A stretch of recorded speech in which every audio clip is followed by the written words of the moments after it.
Bismillahirrahmanirrahim. Assalamualaikum warahmatullahi wabarakatuh. Perkenalkan, nama saya Feby Nur Rahmawati. Saya berasal dari Program Studi Pendidikan Bahasa Arab Universitas Islam Negeri Kiai Haji Ahmad Siddiq Jember. Saya merupakan bagian dari kelas B5 tahun angkatan 2022.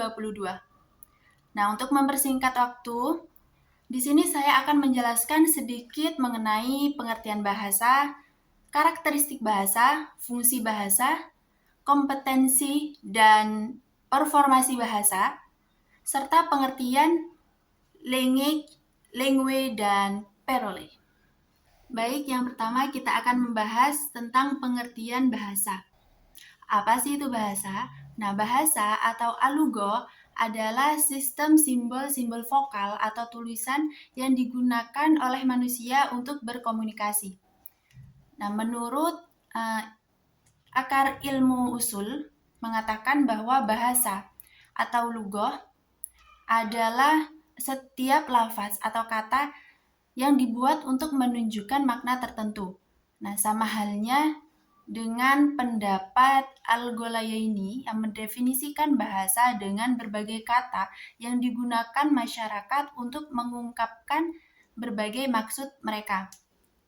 Nah, bahasa itu sendiri memungkinkan manusia untuk memperoleh informasi, memperlihatkan gagasan, mengungkapkan ekspresi emosi, dan interaksi sosial dengan orang lain.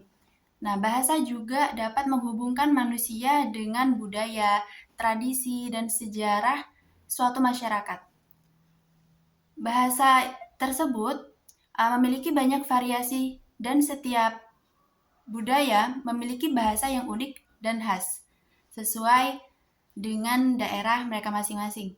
Bahasa juga memungkinkan manusia untuk mempelajari, memahami, dan mengekspresikan pemikiran dan perasaan yang kompleks, serta memfasilitasi pengetahuan dan pengalaman yang diperoleh melalui generasi sebelumnya.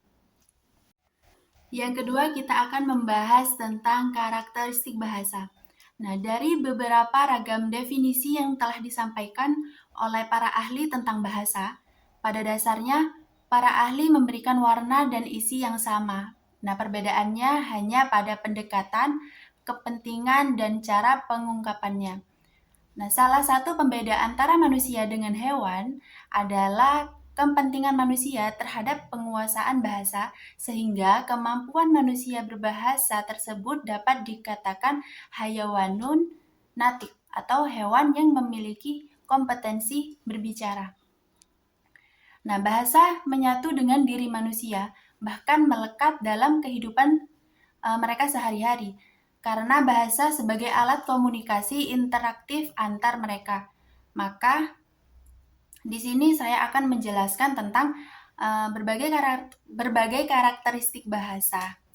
Yang pertama ada arbitrariness, yaitu bahasa menggunakan simbol vokal atau tulisan yang dipilih secara acak untuk mewakili suatu konsep atau objek. Yang kedua ada dualitas, yaitu bahasa yang terdiri dari unit-unit dasar atau fenom yang dapat diubah menjadi makna atau kata yang berbeda melalui penggabungan dengan unit lainnya. Yang ketiga ada produktivitas, yaitu bahasa memungkinkan pembicara untuk membuat frasa atau kalimat untuk mengungkapkan pemikiran yang baru dan kompleks. Yang keempat, ada fleksibilitas, yaitu bahasa dapat beradaptasi dengan perubahan budaya dan lingkungan dan dapat memperoleh kata-kata baru dari bahasa lain melalui proses peminjaman kata. Yang kelima ada displacement, yaitu bahasa itu memungkinkan pembicara untuk membicarakan sesuatu yang tidak hadir di depan mereka, termasuk waktu dan tempat yang berbeda. Selanjutnya ada interchangeability, yaitu bahasa memungkinkan dua atau lebih pembicara untuk menggunakan simbol yang sama dengan makna yang sama. Selanjutnya ada cultural transmission, yaitu bahasa adalah warisan budaya yang diwariskan dari satu generasi ke generasi berikutnya. Dan yang terakhir ada creativity, yaitu bahasa memungkinkan penggunanya yang kreatif dan inovatif dan dapat dimodifikasi untuk menciptakan arti yang baru. Selanjutnya akan membahas tentang fungsi bahasa. Nah, terdapat berbagai macam fungsi bahasa. Antara lain yang pertama itu ada fungsi interaksi sosial.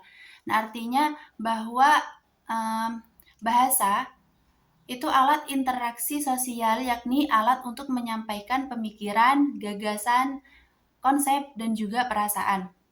Yang kedua ada fungsi ekspresi, yakni perasaan manusia yang dapat diungkapkan melalui bahasa walaupun berupa gerak-gerik dan mimik wajah, atau bisa disebut juga dengan kode-kode gitu.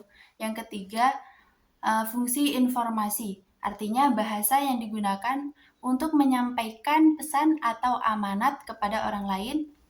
Yang keempat, ada eksplorasi, yakni penggunaan bahasa sebagai alat untuk menjelaskan suatu hal, perkara, dan keadaan. Kelima, ada fungsi persuasi, artinya penggunaan bahasa yang bersifat mempengaruhi atau mengajak orang lain untuk melakukan atau tidak melakukan sesuatu secara baik-baik. Yang keenam, ada fungsi entertainment.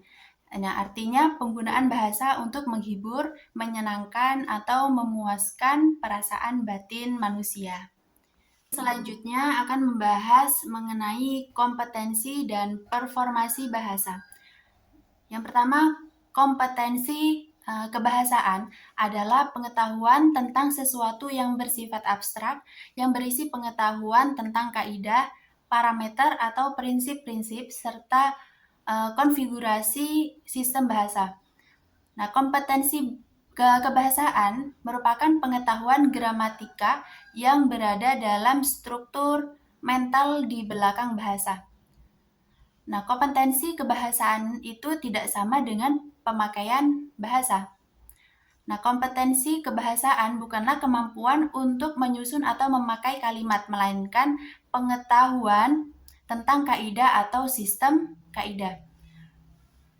Terus ada performasi bahasa yang mencangkup kemampuan untuk mengungkapkan ide-ide dan emosi secara jelas dan efektif, serta kemampuan untuk memahami bahasa yang digunakan oleh orang lain dalam situasi tertentu. Nah, dikemukakan oleh Chomsky bahwa dalam pemakaian bahasa secara fakta banyak ditemukan penyimpangan kaidah dan kekeliruan. Namun, semua itu masih dapat dipahami oleh pembicara, pendengar, karena mereka mempunyai kompetensi bahasa.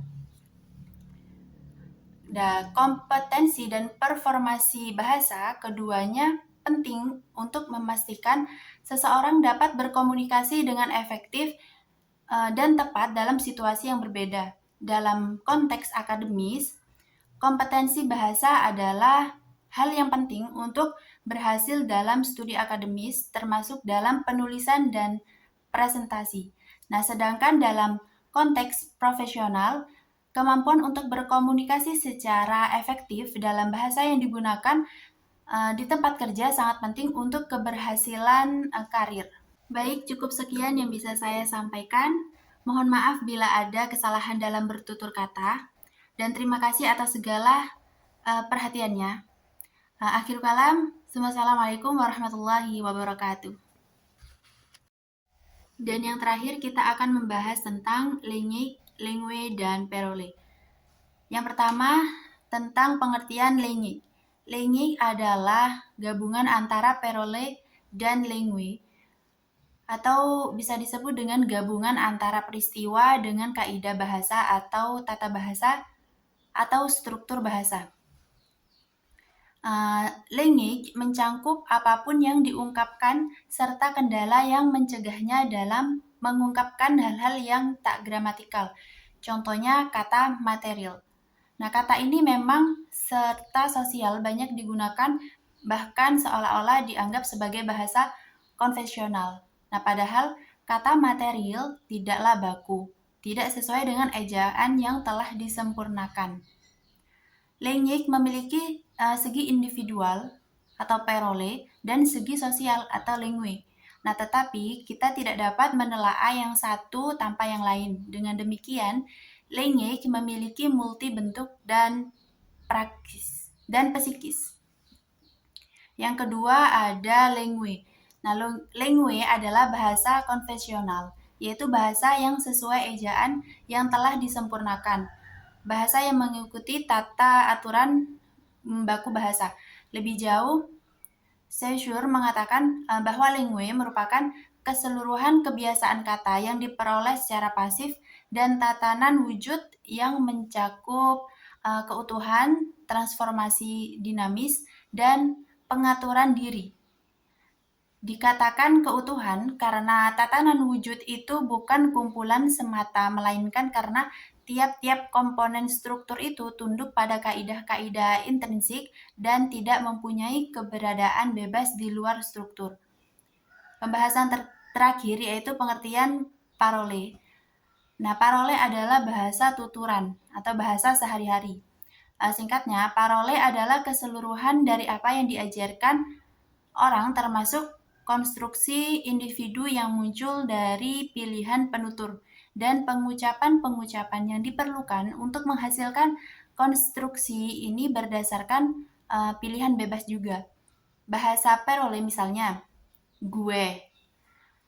Nah, jadi parole adalah dialek.